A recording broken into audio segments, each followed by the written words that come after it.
పూర్ణ హృదయముతో దేవుణ్ణి వెతకలేదు, దేవుణ్ణి వెంబడించలేదు. యెహోవా దృష్టికి ఆయన యథార్థముగానే ఉన్నాడు, కానీ పూర్ణ హృదయముతో వెంబడించలేదు.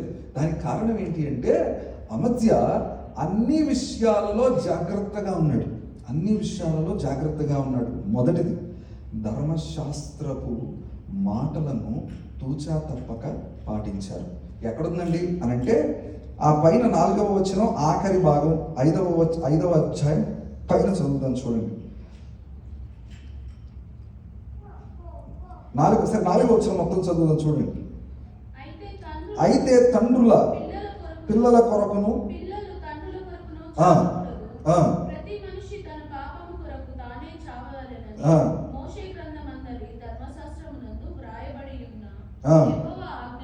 యెహోవా ఆజ్ఞను బట్టి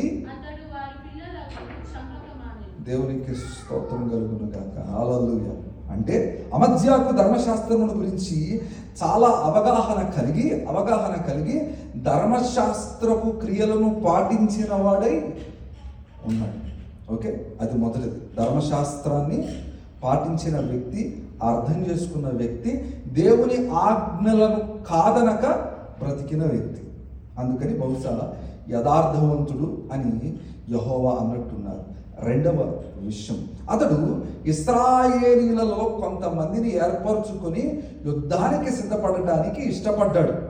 ఈలోపు ఒక దైవజనుడు వచ్చి ఏమండి, మీరు ఇశ్రాయేలీయులలో చాలామందిని ఏర్పరచుకుంటున్నారు, బాగానే ఉంది, అందులో ఎఫ్రాయిమీయులని ఒక గుంపు ఉంది, వారిని మీరు చేర్చుకున్నారనుకోండి, దేవుడు మీకు తోడుగా